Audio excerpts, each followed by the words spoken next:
connection between meditation and fasting.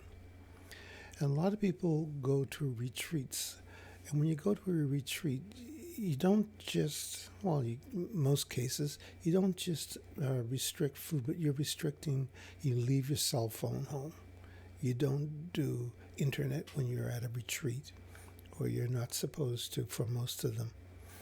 And there may be a strict diet, so they might modify that. And they may even, some of the retreats that I've heard about, they'll have periods of time where people don't talk, and then periods of time where people can talk, and they might do chanting and whatever.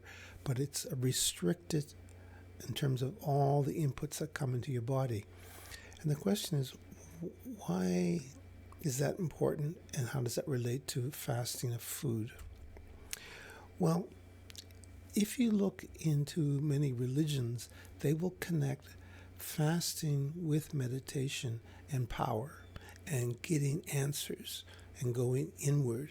So it's a way of going inward. When you cut off the inputs, it allows you to go deeper.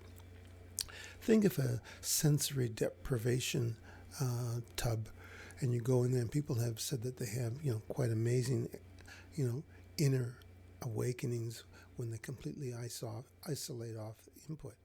So you connect. Thank you for watching and participating.